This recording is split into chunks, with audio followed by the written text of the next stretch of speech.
You're listening to MinerTalk on demand exclusively on 600 ESPN El Paso. Stay up to date with MinerTalk by downloading the free 600 ESPN El Paso mobile app. And welcome into MinerTalk. Sal Montes here, filling in. We'll see if we get Adrian Broadus in a bit. I know that Adrian himself, he's out there at an event and over there at, let me be specific. I don't want to just say at an event. He is at the Oscar Arieta Agency event, and MinerTalk presented by the Oscar Arieta Agency as well. And so we'll be here. We might have Alberto coming in, maybe Zay. Other than that, guys, UTEP gets the win over at the Haskins Center to complete the home sweep over Western Kentucky, 93-87, 42 points in the first half, 51 in the second half against one of the better running teams when it comes to pace and just pushing it up in Conference USA. UTEP getting north of 90, 93-87 over Western Kentucky.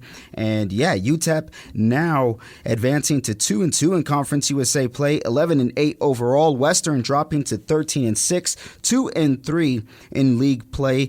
Give us your thoughts, 915-505-6009.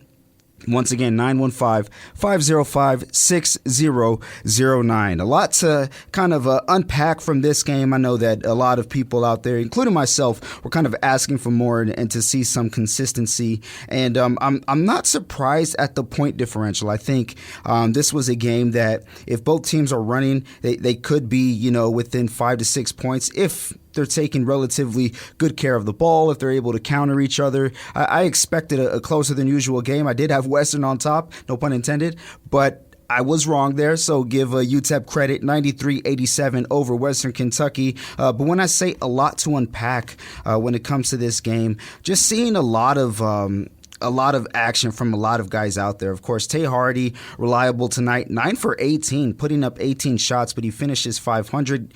Of course, 27 points, and you could kind of pick at those stats, but shooting from beyond the arc, being perfect from the charity stripe, and also just being active on the floor in all phases. 4 steals again, or another good stealing night for the Miners again, but 4 steals to Tay Hardy's credit.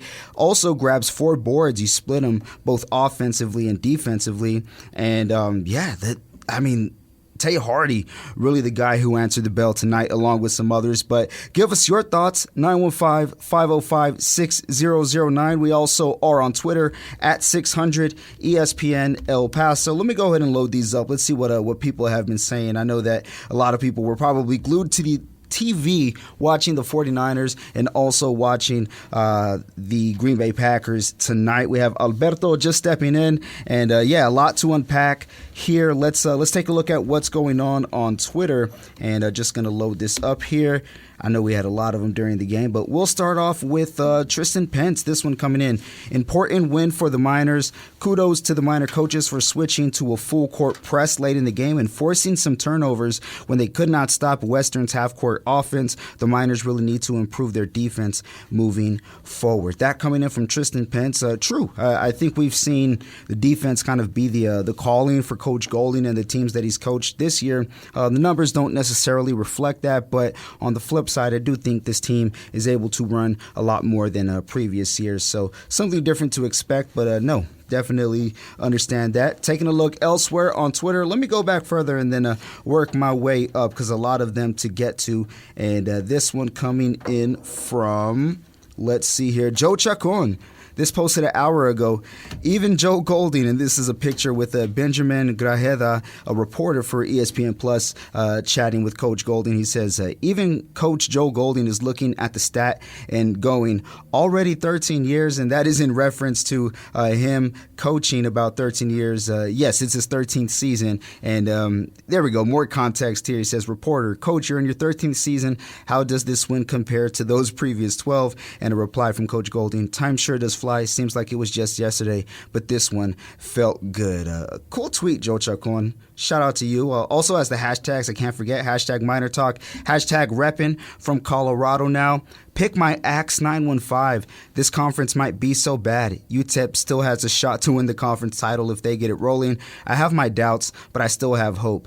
Good win tonight, fellas. Now, go win on the road. Yeah, winning on the road is going to be huge for the Miners. We'll look at the schedule. We'll kind of break it down a little bit. But, Don Haskins Center, the friendly confines of it have been beneficial for UTEP. But, of course, it's a dog-eat-dog type of league when you get into the thick of things. So the Miners are going to have to win some games on the road. And not just them, but a lot of teams in Conference USA, if they kind of want to, I don't want to say separate themselves from the rest of the pack, but to show that, hey, this team can be for real when it comes to the Conference USA tournament. We have Alberto Rueta. Let me do this real quick. We have the mic on, and I cannot hear myself at all right now, but I'm going to be plugging in some headphones, and we got the splitter right there. Alberto, go ahead and plug these in, and then we'll get you situated here because I want to get your thoughts on the Miner game tonight.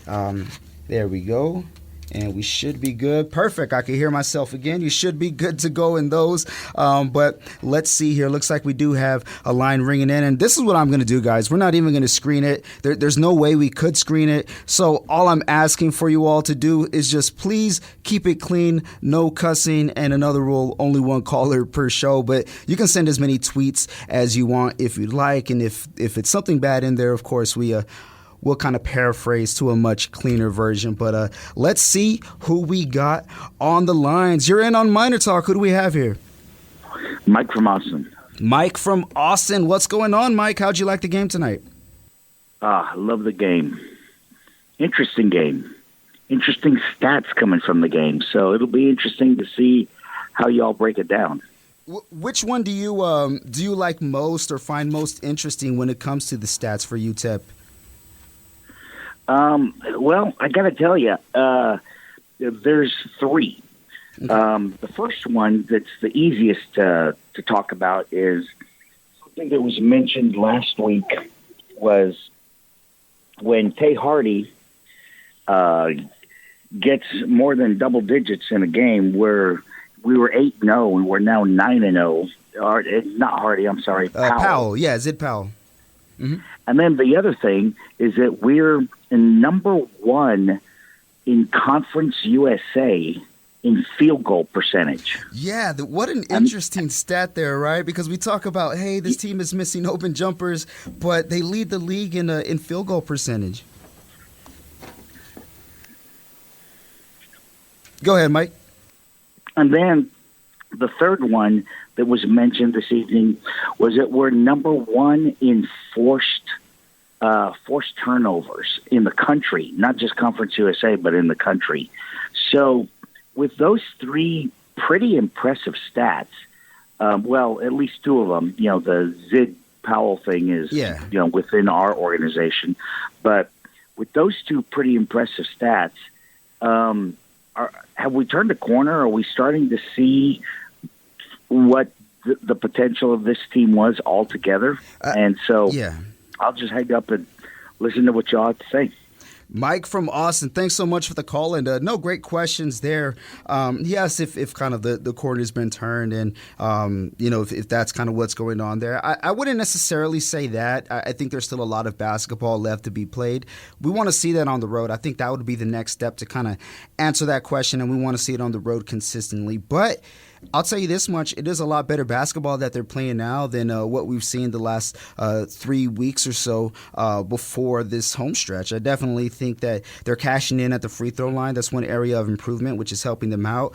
Tonight they shot better when it came to the three-point line here, 35% overall for the Miners, but 7 for 20 and some good heat check threes that they had, some transition threes that if you're a fan of basketball in the 70s, 80s, and 90s, you might be pulling your hair out if you still have it, saying, what are you doing shooting in transition? But that's just the way the game is played now. However, they played within the rhythm of what today's game is, so that's another plus. But we got to see some consistency from the Miners. And last game, 13 turnovers, and tonight, 14 turnovers. I know that's still kind of slightly north of where Goldie wants it, but they've been taking way better care of the ball than they have throughout that terrible stretch that they were playing. So I wouldn't say the corner's fully turned just yet, but it's definitely there are a couple of MPHs quicker and turning that corner sooner than a lot of people might expect. What about you, Alberto?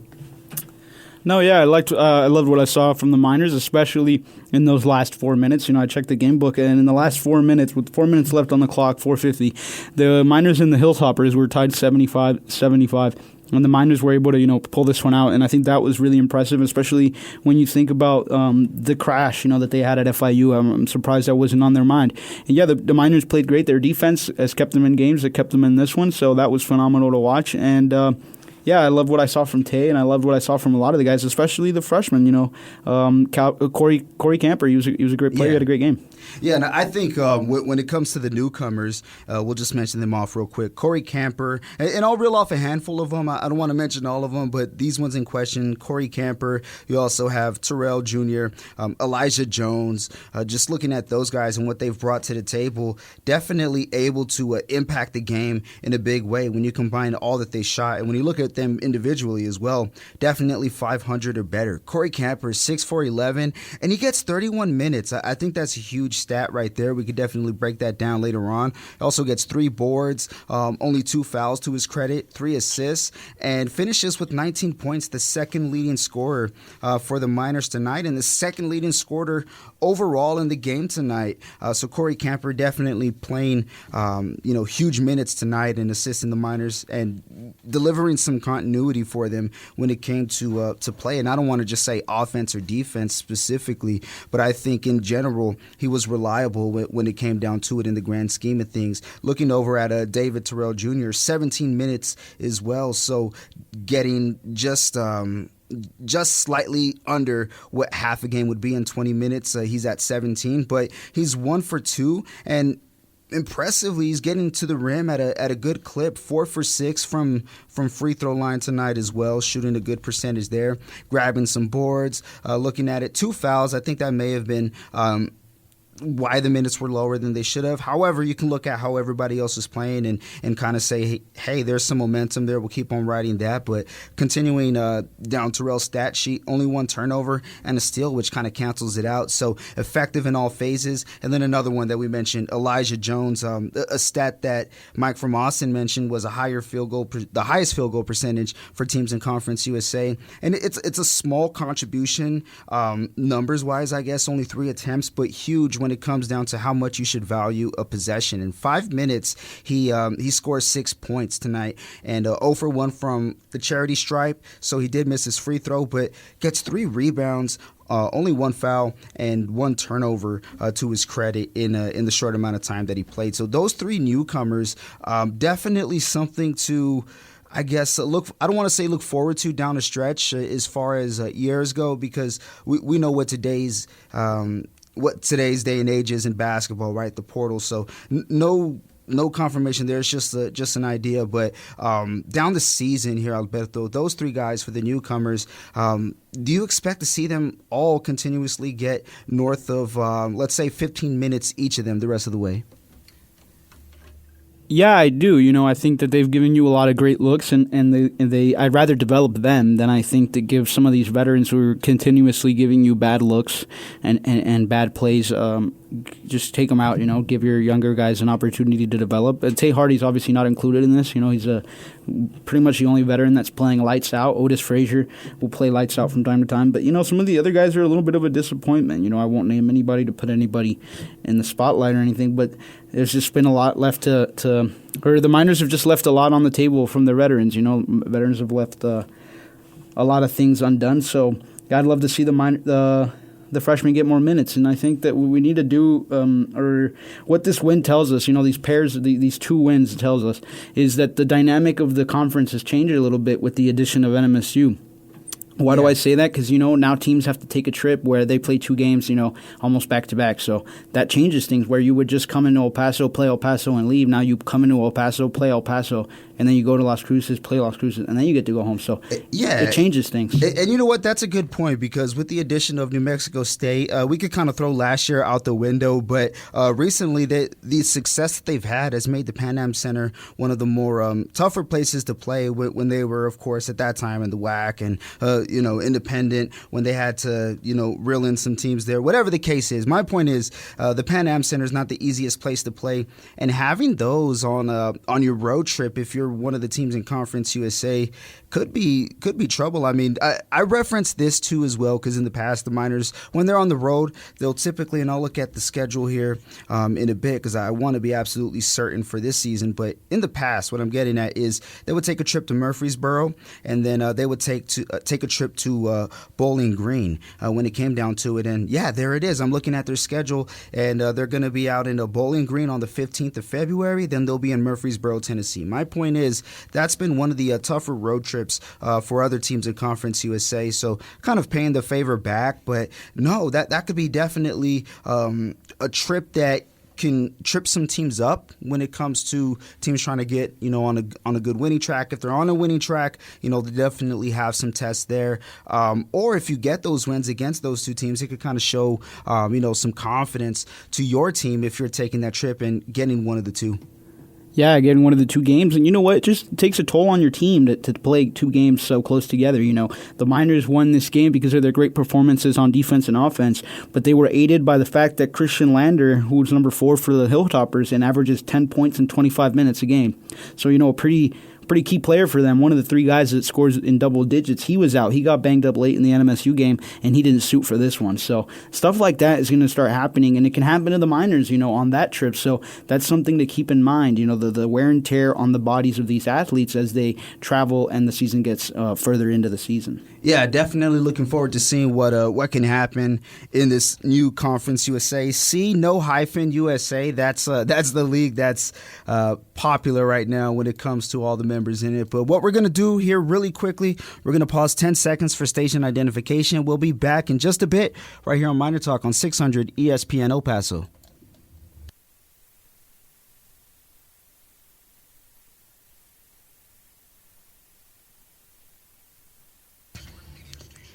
And welcome back to MinerTalk. Looks like we have another calling in. Like I mentioned, there's no screening going on. We're not going to do that. We don't have the ability, but something fun. So we just ask that you keep it clean. Let's go back to the phone lines. You're in on MinerTalk. Who do we have on?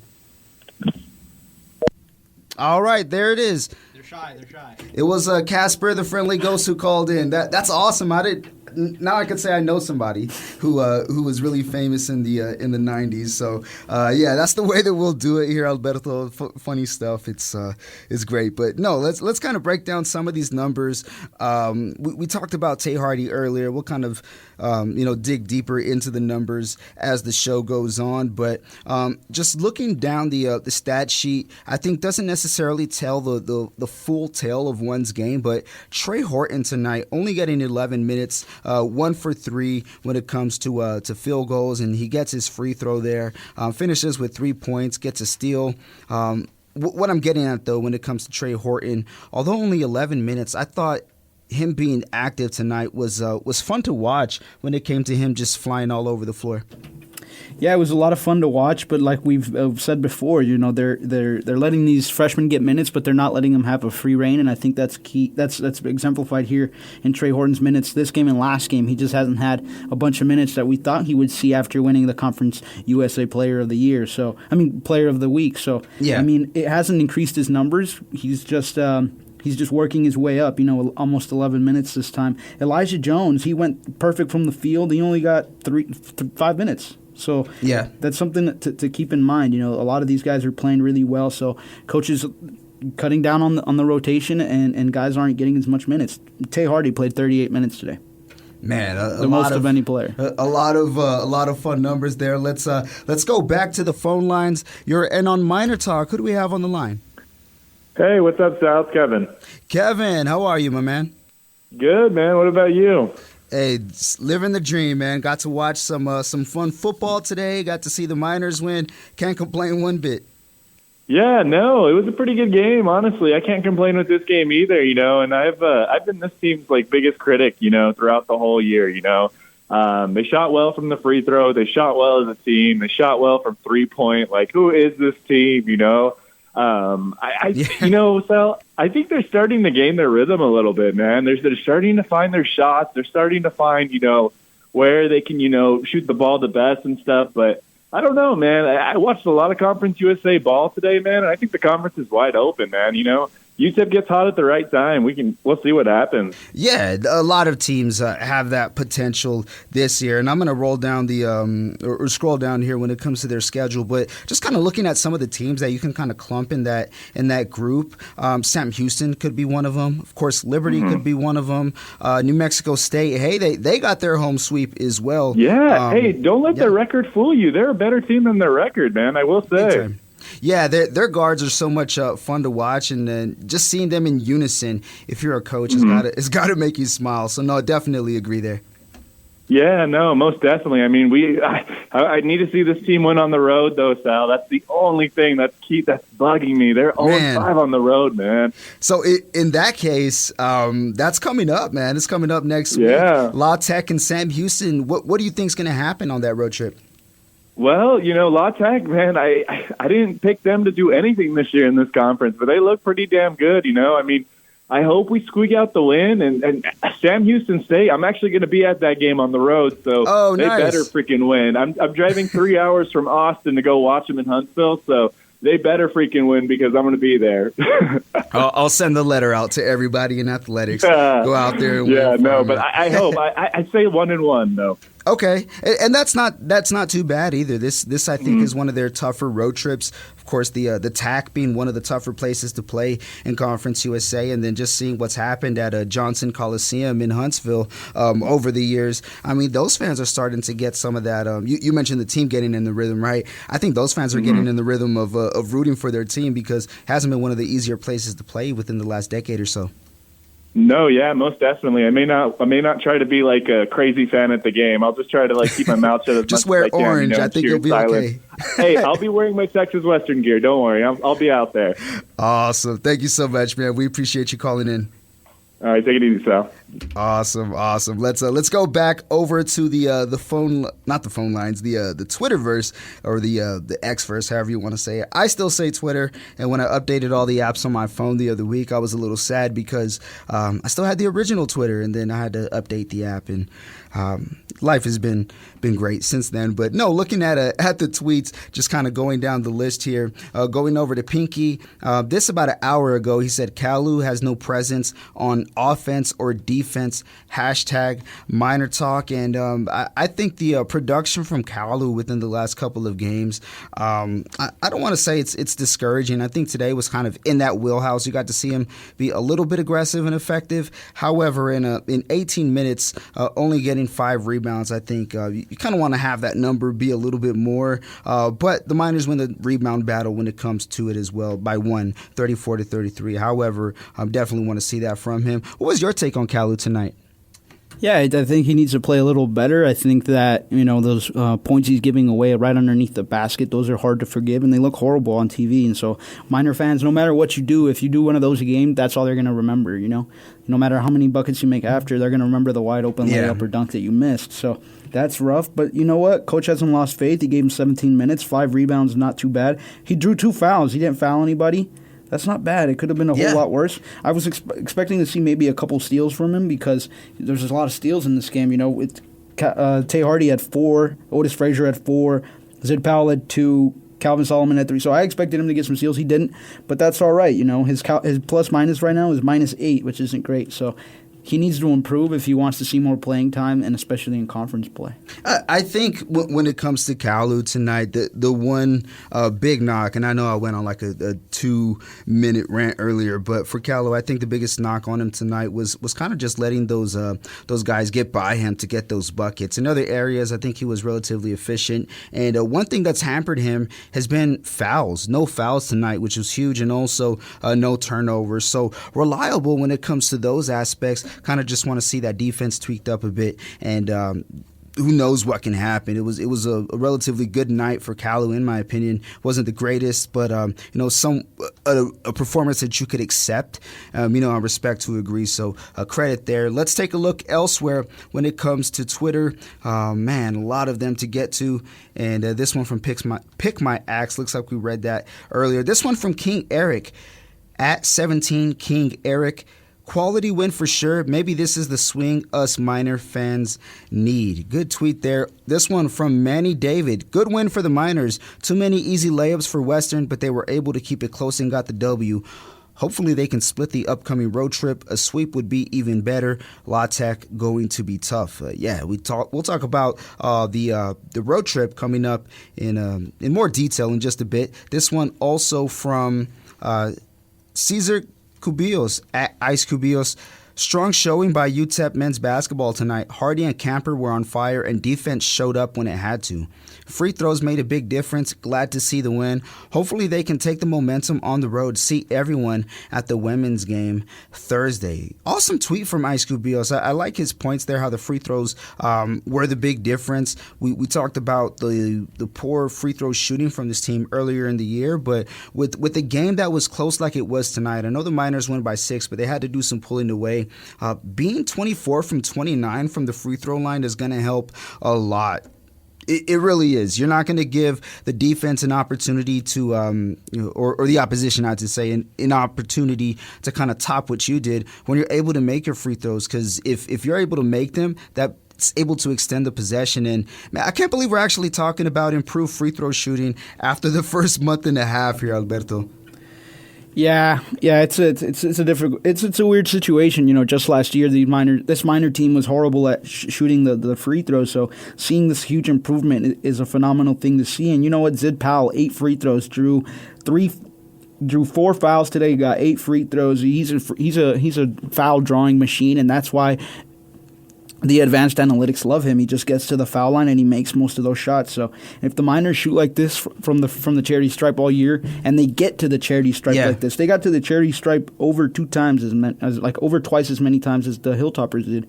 So if you do that day in, day out, it's going to be hard to beat you. Especially, they won the turnover. I mean, they won the rebound battle, 34-33. Not a huge margin of victory, but a win's a win. So yeah, this Western Kentucky team, they came in ranked first in Conference USA in scoring, first in holding the opponents to low 3-point percentage. They hold their opponents to 29.3% from the three. They're first in Conference USA and 17th in the country in rebounds per game with 41. Miners kept them to 33, so they boxed out. They played well to the end, so that was great. But we'll see what happens in this next road stint that they can do a lot of damage for them. Yeah, Western Kentucky, I think their offense has been one of the more high-powered offenses when it comes to Conference USA. And I heard a stat. I'm just going to look this up to make sure that that's exactly the case here when it comes to Western Kentucky. But the stat that I heard was when they score 80 or more, they're undefeated. And as I'm looking down their schedule, they dropped 77 there. Okay, this is actually, this is the first time that they drop 80-plus and lose the game. The Miners get 93, but the closest they've been to that was, or one of the close games was 74 points in the loss to Sam Houston, who dropped 78. They dropped 77 against Canisius, who dropped 85. So, those 2 games were their highest scoring games in the loss. Definitely not 80 points, but the Miners able to not only run with the Hilltoppers, who was one of the quicker teams in Conference USA, but also able to defeat them when they get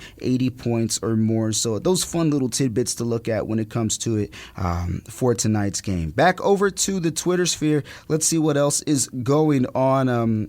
This one from Mr. Lee Brooks, and it's in reference to Zay's article from earlier today, and I do want to plug this. Definitely a great article by our man Zay Galindo, The Chapin Basketball Experience. It's real and spectacular. Check it out. 600ESPNElPaso.com, or if you want a shortcut, you could just put KROD.com. You probably haven't heard that yet, but there you go. It's a cool little trick there. But those are what's coming in on Twitter. So shout out to Zay for that amazing article as well. This one from Pinky at Jaime Pinky NM. And this one says, good UTEP win tonight. Kalu looked lost on both sides of the court. And not only tonight, but the last few games. What about Hamilton? Pick up emoji and then also MinerTalk. Yeah, that's a good point. I mean, Hamilton, we haven't really seen much when it comes to him this year, and that's in general. I can't really reference a lot when it comes to the play just because we haven't seen so much of it. But Hamilton not getting minutes, like he's had in the past here, Alberto. What do you make of it? Do you think that's more of maybe the younger guys that come into play, they're getting the production that they need, or do you think there may be a little bit more to it? Well, I think it's just a lot of factors that are playing into his diminished role. I think that for one, the Miners have gone smaller, right? They're just not going as big. A lot of times you'll see a lot of smaller guys on the field, on the court, so he's just not out there. And on top of that, I think that his poor performances at the beginning, when he should have been really hot when they played those teams that aren't on a super high level, his poor performance there just didn't give the coaches anything that they're super confident about that merits more playing time. So I think that's what's affecting him. It's not fun to watch to see him be on the bench, just warm up and to be on the bench. But there's a lot of guys on this team that are not getting minutes too. So Garrett Levesque didn't get in. What's the other one? This other freshman. So there's a lot of guys that didn't get in. So. Yeah, it is sad, especially knowing that he had a role on the team last year. But that's just the name of the game, and hopefully he can turn things around here. Yeah, I think Coach Golden is one to call a player's number when it's time to be called, and also too, anything can happen out there on the floor. So definitely has to have all of his guys ready. I know that's kind of cliche and easy to say, but it's true though. I mean, this game moves so quickly, especially in a game that had the pace like it did tonight. You got to have as many horses ready to go. So, interesting tweet there from Pinky. Let's take a look elsewhere on Twitter. I think that might be it for now. Yes, what we're going to do in the meanwhile, guys, we're going to take a quick break. We'll be back in just a bit. We'll break down some more stats, probably give out some awards. I know it's kind of a quiet night tonight. A lot of people glued to their TVs watching the NFC divisional matchup between the Niners and the Packers. Came down to the last possession. I don't want to say we'll break it down, but we'll kind of go into the playoffs and give our predictions the rest of the way. But we'll do that when we come back. You're listening to Miner Talk, presented by the Oscar Arieta Agency on 600 ESPN El Paso.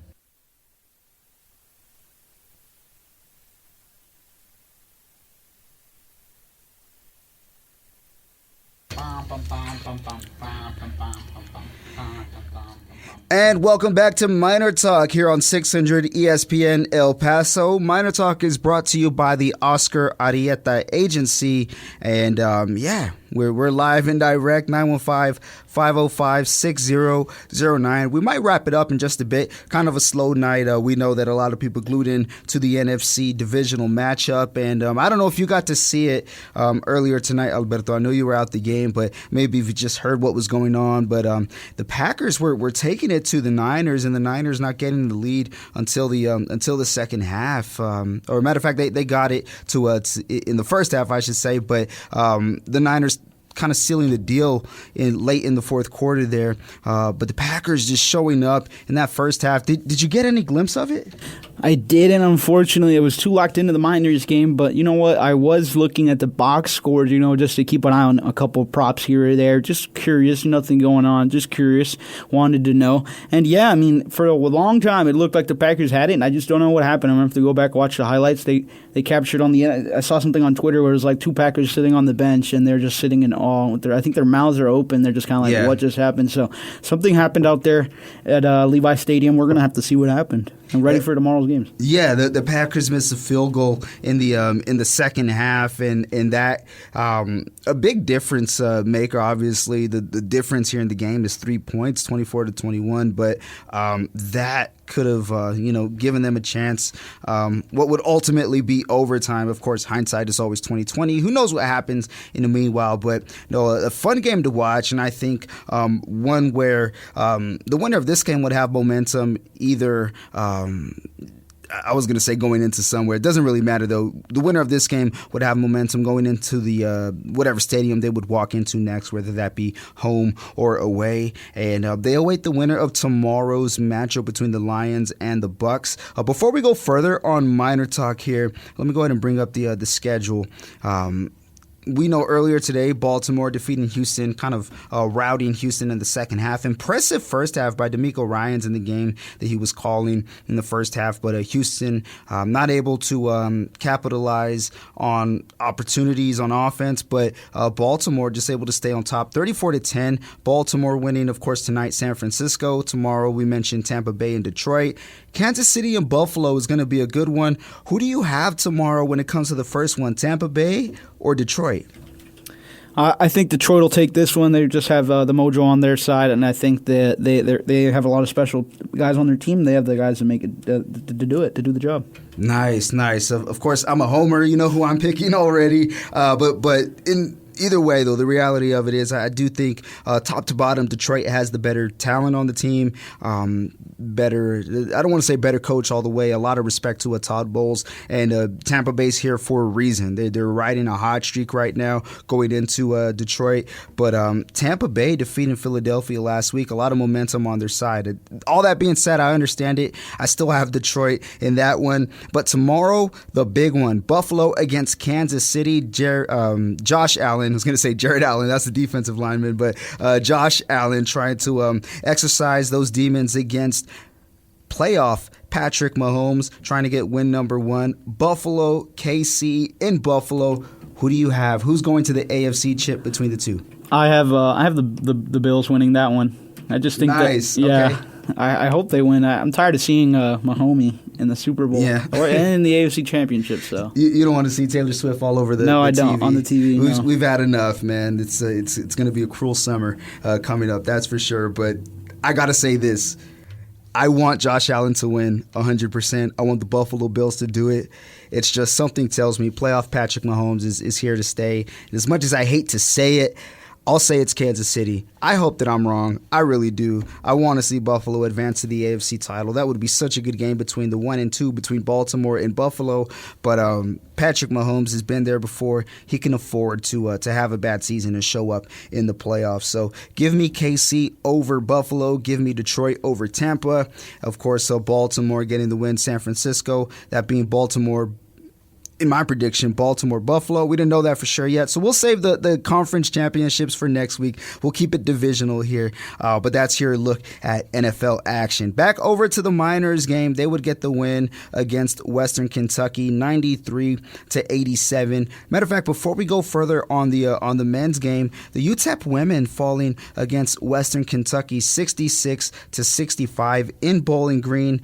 Man, what a tough break for the Miners. I think they've had a number of close games this year, and definitely have that taste in their mouth of bitterness when it comes to losing these close contests. But that's what Conference USA basketball is about. Coach Adams has been a part of plenty of those games, on the upside and on the downside when it comes to close Conference USA matchups. But the Miners coming back home against Louisiana Tech. This one 7:00 on Thursday. Definitely hope to see a lot of people make it out there. Then of course they'll play host to Sam Houston at 2:00 next Saturday when it comes to their home stretch. But man, what a tough one for the UTEP women's basketball today in Bowling Green.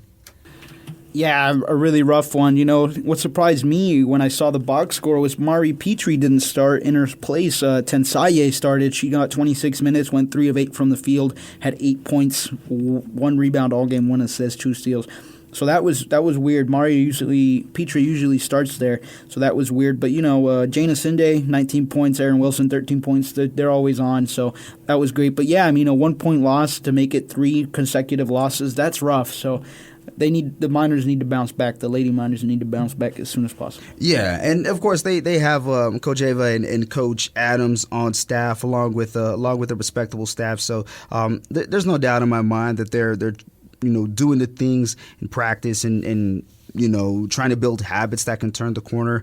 But time is ticking, man. It's going to be the middle of Conference USA before you know it, and we'll see where they're at. However, all that being said, definitely a lot of time to improve. And Bowling Green has been one of the tougher places to play. We mentioned this on the men's side, but even on the women's basketball team, they've been one of the more respectable teams when it comes to their home floor in conference play.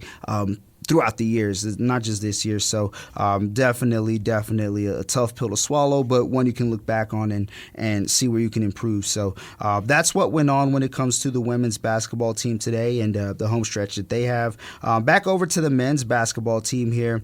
A lot of numbers that we mentioned earlier on. Something interesting is that I noticed here is Western Kentucky having more players in double figures, having 4.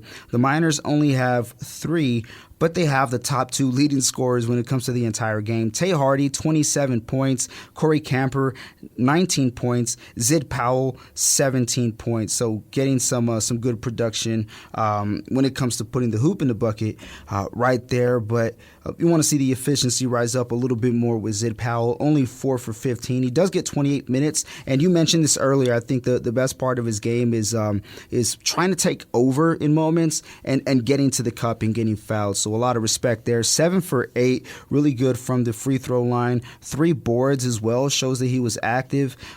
Also gets a block when it comes to his credit and a pair of steals. So I mentioned the inefficiency scoring wise as far as field goals go when it comes to the percentage, but active all over the floor tonight. So a performance that you could be excited about moving forward. Looks like we're going to wrap it up here in just a bit. We do want to hand out some awards. We'll hand out the Hot Hand of the Game presented by Wind Supply El Paso. Visit windsupplyelpaso.com. We'll also give out the Player of the Game award. It's presented by Timothy Cantrell. If you are in need of a realtor in El Paso, look no further than Timothy Cantrell. Check out listing and information on his social media at Timothy Cantrell Realtor. So those are the awards that are coming up here in just a bit. Let's do this. Let's take a quick break. When we come back, we'll go ahead and hand out some awards. We'll give our thoughts more in depth on the road trip coming up for the Miners, and then we'll wrap things up. But we'll be back in just a bit right here on 600 ESPN El Paso. You're listening to Miner Talk, presented by the Oscar Arieta Agency.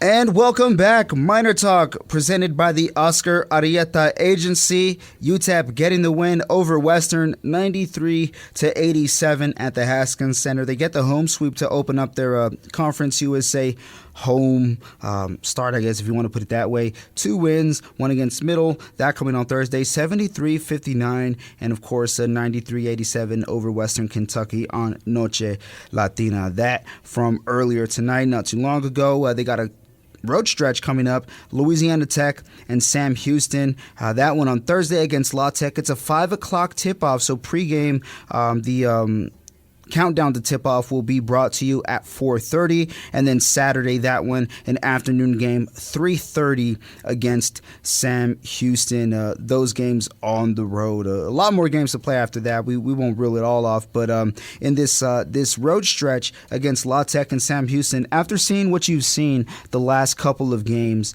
by the Miners and what eventually were wins, and if you want to throw in the close one against Florida International, that's fine, but in this road stretch, how do you see the Miners performing after the last 2-3 games?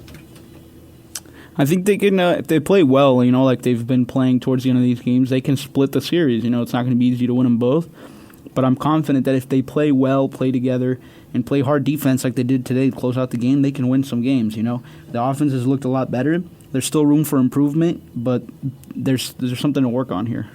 Yeah, I think there's still a lot to see that they can improve on. I think there were some silly turnovers tonight by the Miners, but overall taking a relatively better care of the ball. But this road stretch, it's going to be a tough one. There's a 3-way tie when it comes to the top teams in Conference USA for their conference record. That's going to be Sam Houston. Miners are on the road there. Louisiana Tech, the Miners are on the road there. And New Mexico State, they're tied for that third. They're third when it comes to being tied for that first place spot. And we've seen the Miners on the road against New Mexico State and eventually fall. But La Tech 13-6, Sam Houston 10-9. So their overall records probably not some of the best in or the best in Conference USA.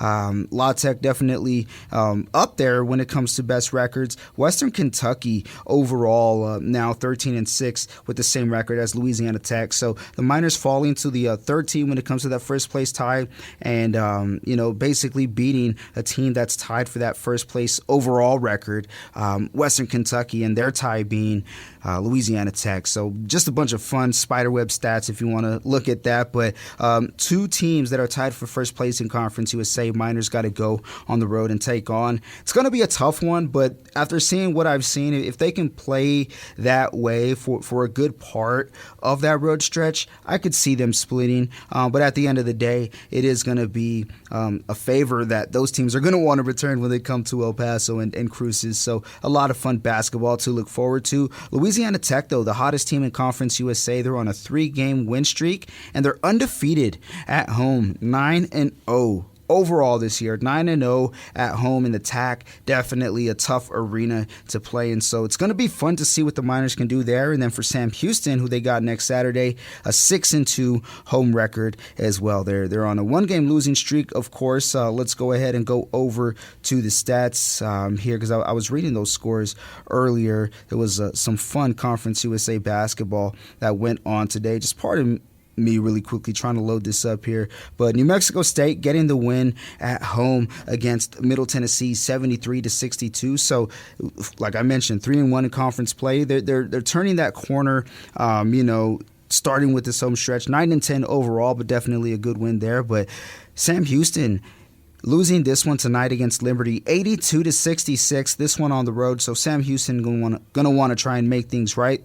La Tech was on the road. They took on Jacksonville State. They got the win, 74-57. So long story short, Miners against Western Kentucky, the best game when it comes to point differential, if you want to put it that way, when it comes to the league. So Miners now 2-2 in conference play, 11-8 overall. It's going to be fun to see what happens. But while we were talking about that over the break, and that meaning the awards that we're going to hand out, I think it's time to go ahead and do so. We're going to give out the hot hand of the game presented by Wind Supply El Paso, and then the player of the game presented by Timothy Cantrell, and then we might even have some honorable mentions. But let's just go ahead and get it started here, Alberto, for the hot hand of the game, and it's presented by Wind Supply El Paso.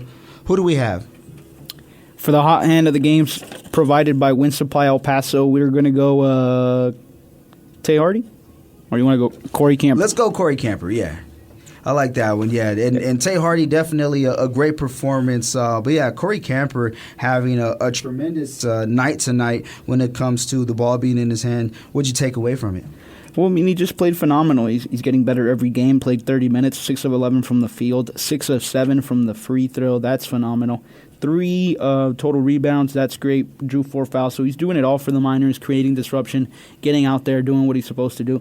And that's why he's playing so well, and that's why he's getting so many minutes. His plus-minus is +10, so... Yeah, definitely something you want to see when the Miners have had a lot of scoring droughts throughout the season. So good stuff there when it comes to Corey Camper. He is the hot hand of the game. It's presented by Wind Supply El Paso. Visit windsupplyelpaso.com. And now for our other award, the player of the game, it's presented by Timothy Cantrell. If you are in need of a realtor in El Paso, look no further than Timothy Cantrell. Check out listing and info on his social media at Timothy Cantrell Realtor. And I don't think there's any debate, any discussion as to who the player of the game is. The guy finished with 39 minutes, 9 for 18 from the floor, 4 for 7 from beyond the arc, some cool heat checks, 5 for 5 when it comes to the free throw line, 4 turnovers, but he does get 4 steals. Who are we talking about here for player of the game? None other than the veteran for the Miners, Tay Hardy, the heart and soul of this team. Yeah, definitely so.